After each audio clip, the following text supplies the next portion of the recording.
Vélo ce soir, c'est David Boucher au platine. Bon, bonjour à tous, hein. Comme vous l'avez vu, Oh merde, David est en forme encore.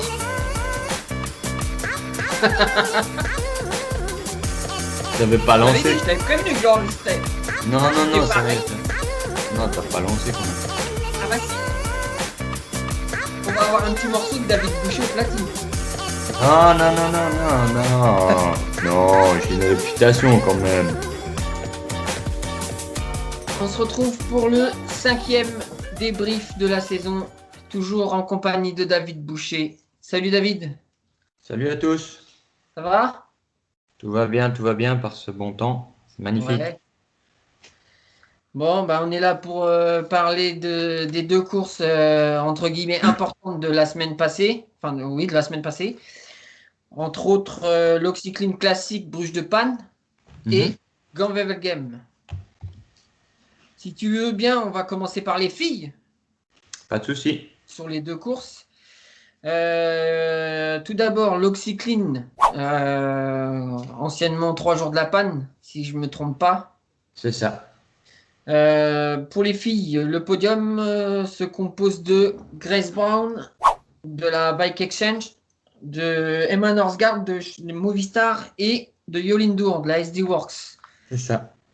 Donc, dis-moi ce que tu penses de ce fameux podium. Pour les deux premières, je pense que c'est une continuité, régularité depuis le début de saison.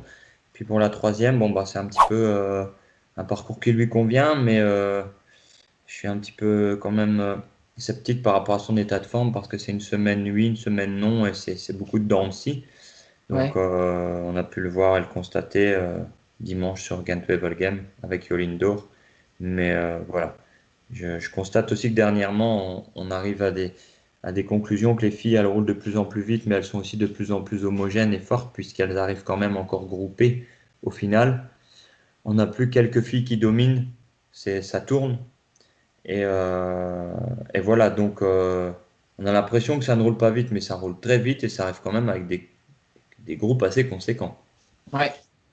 Et comme tu dis, elle roule de plus en plus vite. Et puis, bah, il n'y a pas une domination. Enfin, il y a la SD Works qui domine si on veut. Mais de temps Collectif, en temps, elles dominent collectivement, mais c'est pas tout le temps elles qui gagnent, hein, donc la preuve en est, hein, puisque Grace Brown est sortie à 10 km de l'arrivée. Elle a tenu le peloton, enfin, le gros groupe qui restait derrière, jusqu'à l'arrivée.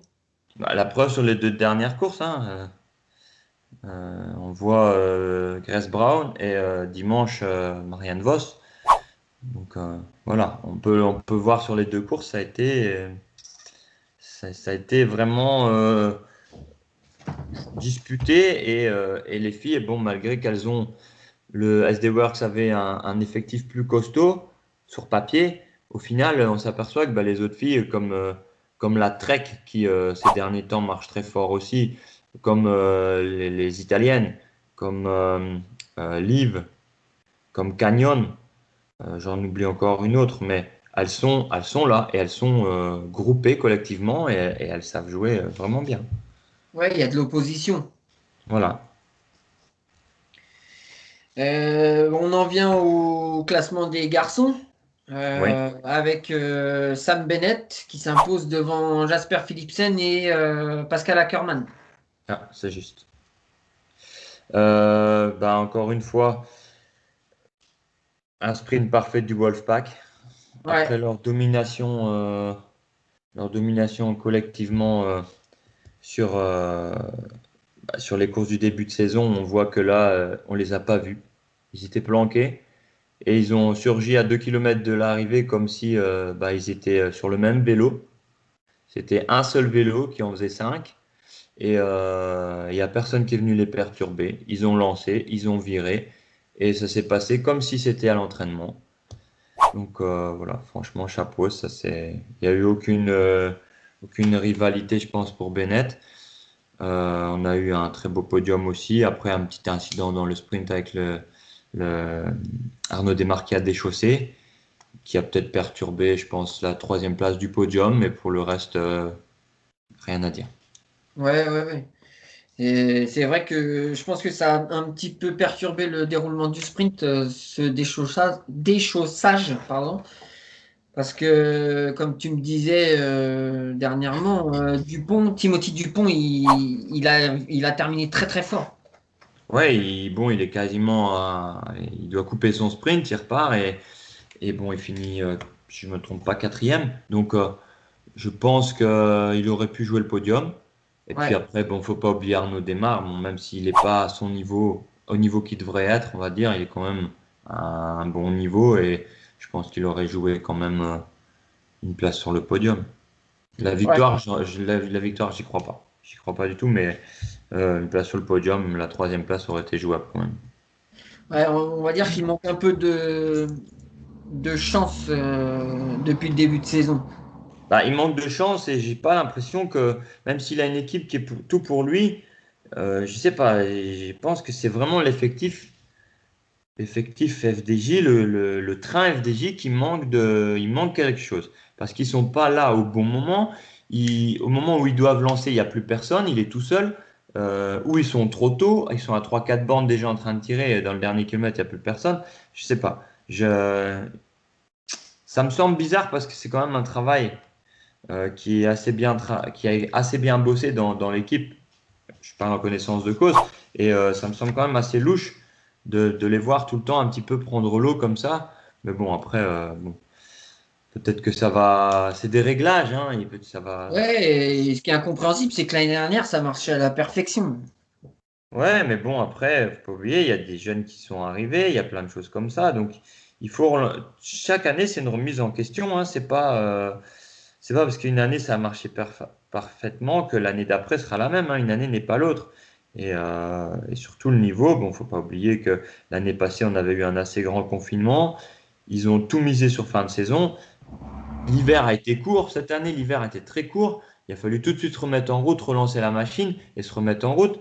Bon, il y a plein de facteurs qui font que, voilà, je sais pas, il y a peut-être des restes, j'en sais rien. Après, on va pas s'éterniser là-dessus, quoi.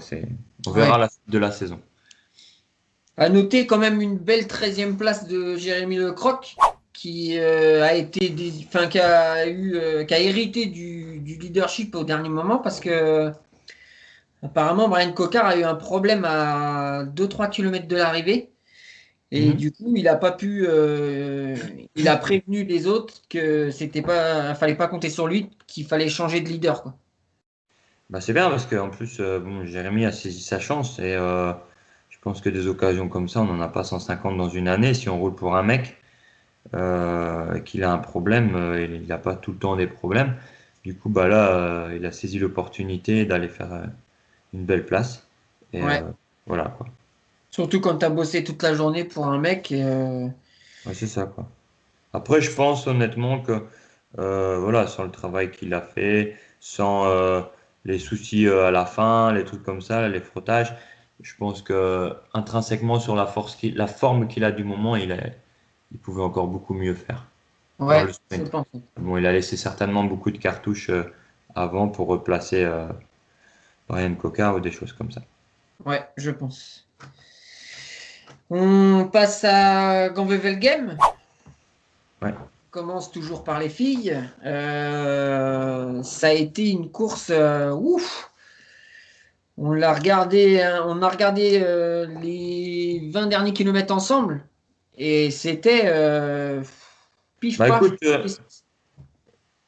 moi j'étais quand même un peu déçu, je le dis franchement, parce que j'ai l'impression qu'il n'y avait pas de course. Il n'y avait pas de course, c'était chiant à regarder pour une fois. La course-fille était chiante à regarder parce que ça s'est pas décanté dans les bosses, il s'est rien passé. Euh, et puis bah, ça s'est mis en route à 20 bandes de l'arrivée parce que Longo Borghini a flingué avec l'autre italienne là, je sais plus, c'est Paladine, je pense qu'elle s'appelle Ouais, c'est ça, Soraya Paladin. de chez Liv. Et puis bah là, bah, après, ouais, c'était assez. Comment on dit, il y a eu un peu de suspense parce que bon, tu sais bien que quand Longo Borghini est devant, bah, elle demande pas forcément qu'on lui passe le relais, elle bourrine. Donc voilà, elle a bourriné, bourriné, bourriné jusqu'au final et bah, jusqu'à la flamme rouge, voire un peu moins.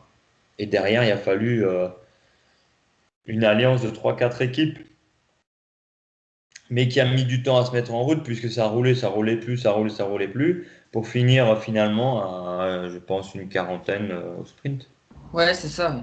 Mais c'était. Nous, quand on a regardé, personnellement, moi, je me disais, mais ça va jamais rentrer parce que tu voyais, ça revenait à 5 secondes. Et puis, d'un coup, les nanas qui étaient en train de faire la chasse se retournent. Il faut y aller. Ben, et après, tu vois, ça reprend 2 3 secondes. Ça revient, ça reprend 2 3 secondes.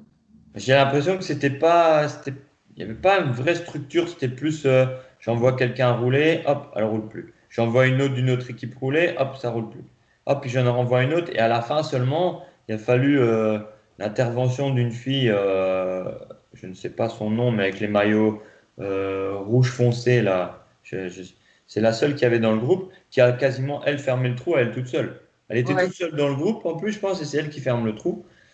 Et puis voilà, après, ça revient à 600-700 mètres de la ligne. Et au sprint, bon, bah, je me suis dit, mais qu'est-ce qu'elle fait? Marianne Vos a lancé à 300 mètres de la ligne.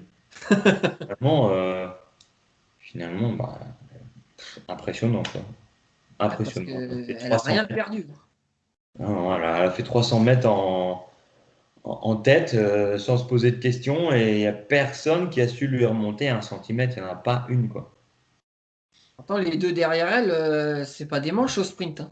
Ah, puis ouais, puis bon, même au niveau gabarit, quoi, tu vois Marianne Vos, elle est sèche, quoi. Tu vois Lotte Kopecky, c'est une fille de la piste, elle a affûté, mais à la masse, quoi.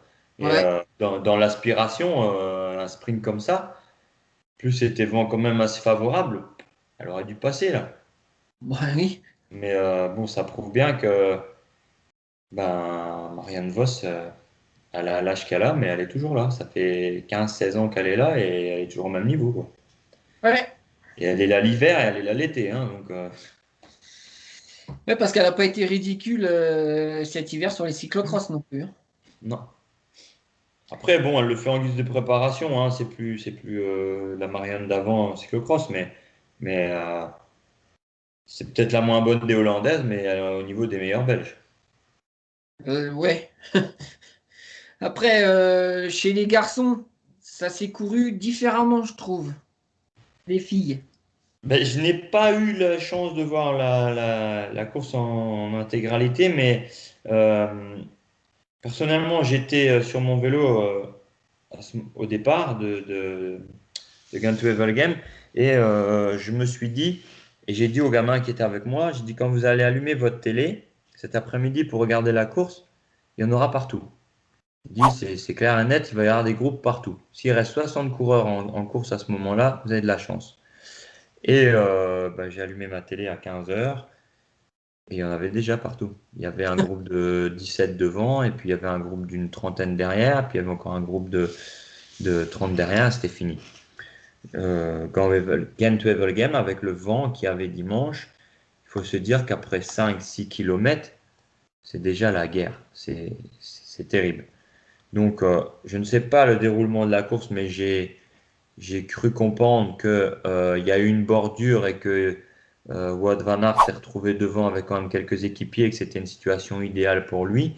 Donc, ils n'ont pas hésité à continuer le mouvement, à embrayer. Et derrière, bah, ça s'est retrouvé un petit peu piégé puisque le Wolfpack avait Bennett, c'était le bon pion. Euh, D'autres coureurs avaient le bon pion aussi. Donc ils ne se sont pas mis à rouler. Et là où on pensait que ça allait quand même faire une certaine jonction dans le Kemmel, bah, il ne s'est rien passé. Ça, derrière, ça a essayé de sortir, mais les mecs, ils ont tellement bourriné pendant 210 bornes à bordurer que bah, ils n'avaient plus le jus pour pouvoir combler cet écart. Tout le monde était au rupteur. Ouais. Et ben, au final, eh ben, voilà, après, bon, mis à part le fait que Bennett a été malade sur le vélo, pour moi, c'était du pain béni pour Wout van Aert, je le savais. Hein. Qui aurait pu lui contester cette victoire, mis à part Nisolo, qui, entre parenthèses, a couru comme un junior au sprint, puisqu'il a été se mettre en dernière position et s'enfermer lui-même dans le sprint. Ouais. Je pense que s'il se colle dans la roue De Wout van Aert, le sprint est totalement différent, mais c'était peut-être le seul qui pouvait le battre.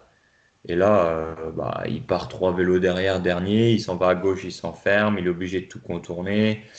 Euh, Bref, c'est une erreur je ne veux pas dire de jeunesse parce qu'il n'est pas vieux, il est pas jeune, mais c'est une erreur de débutant. Ouais. Je pense que s'il est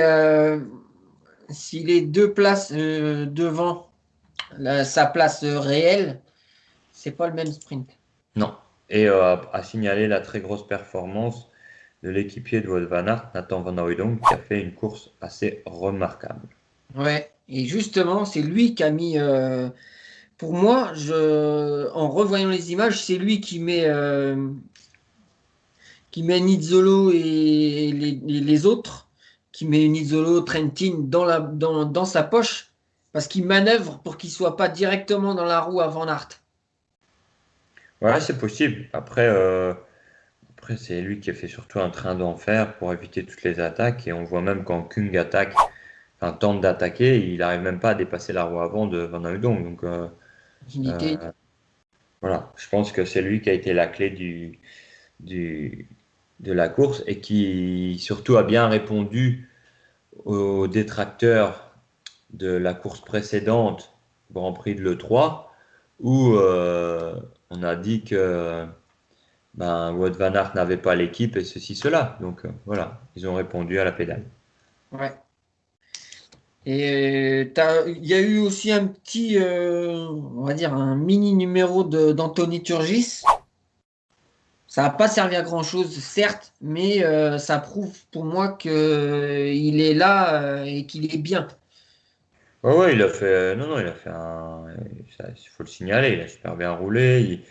Et puis attention, l'endroit où il est sorti, c'était pas forcément propice à sortir. Il a quand même maintenu l'écart sur une dizaine, allez, 7-8 mecs devant qui ne sont pas des branquignoles. Et surtout, ben, sur le groupe derrière. Donc voilà, franchement, en ce moment, il est dans une très bonne période. Ouais. Et celui qui l'a rattrapé encore mieux, euh, Van Van Baarle. Barle, lui, il est rentré, il a fermé du terrain quand même sur les mecs de devant. Donc quand même, c'est assez. Ça fait 2 fois au Grand Prix de l'E3 et à Ghent-Wevelgem qu'il le fait. Je pense que le garçon, il doit peut-être se poser des questions sur sa tactique de course parce que s'il est avec devant, il va pas faire septième ou huitième, ni à l'E3, il va pas faire cinquième. Le mec, pour moi, il est sur le podium à chaque fois, hein. Ouais. Il a une force terrible. Il sort d'une course à étapes où il a flingué dans la montagne. C'était à Tirreno. Il arrive sur des classiques et il marche comme un avion. Donc, il faut peut-être qu'il se remette en question au niveau tactique. Ouais. Après, dans les 10, Van Baarle, on le disait, Turgis, Gianni Vermeersch, pas mal. Et Jérémy Lecroc à la porte du top 10, qui vient faire 11. Bon, il était sec de sec à la fin, mais il a tenu. Ouais, bon, après, c'est pareil. Je pense qu'il était dans le groupe devant, hein, Ouais, quand il pète. Donc, il a rien à se reprocher. Il a fait une course quasiment parfaite. Il lui manque peut-être le petit truc pour suivre au moment où il sort là, mais quand tu as fait ce qu'il a fait à l'Oxy Clean, et puis là, bon ben, t'as rien à te reprocher, quoi. ouais. Dans les médias, ils en parlent pas beaucoup. Bah, c'est sûr que par rapport à un Turgis ou à un Demar, c'est moins prestigieux pour l'instant. Mais il faut noter qu'il y a une grosse progression par rapport aux années précédentes où il me le disait lui-même. Il prenait des volets, mais bon, il faut pas oublier il va avoir 25 ans dans 2 semaines, là. Donc il est Ouais. encore jeune, hein. Ouais, il est encore jeune, ouais. Ouais, c'est clair. Donc on verra bien ce que nous donnera cette semaine-là, avec demain Loire vers la d'Orsland. Flandre. Ouais, Et puis dimanche, c'est la grand-messe. ouais. Et au Grand Prix de l'E3, faut quand même signaler aussi la course de Quick-Step, hein.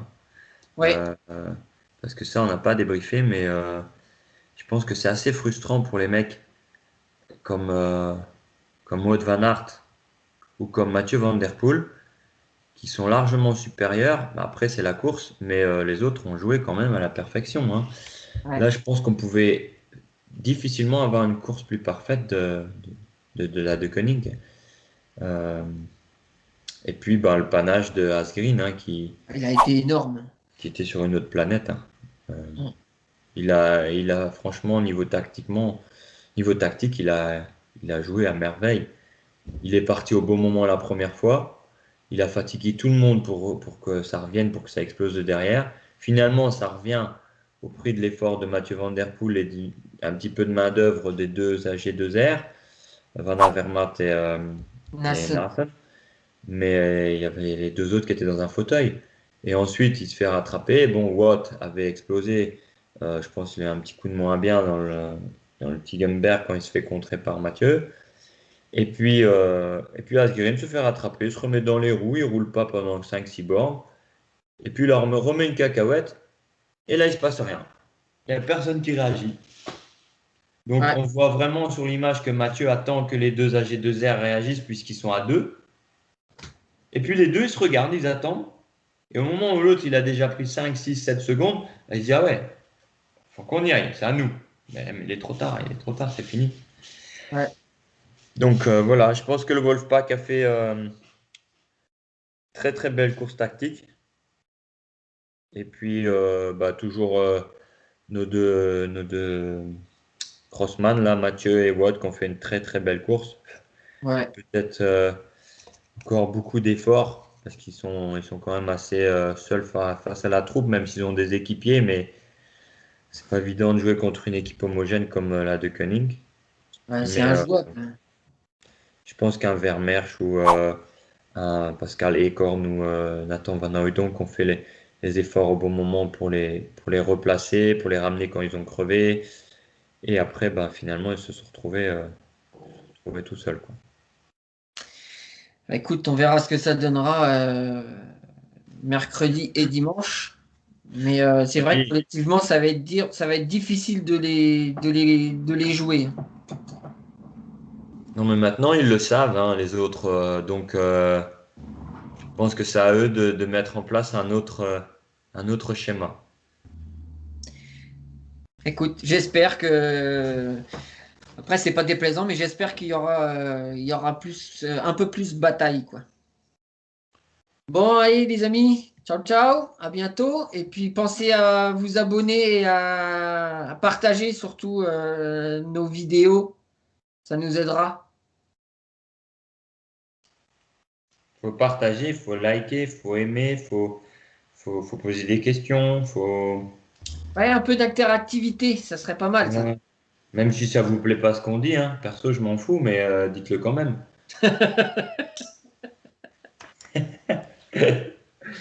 Voilà, du boucher dans le texte. Bon, allez, à bientôt, à la semaine prochaine. Salut, Salut! ciao.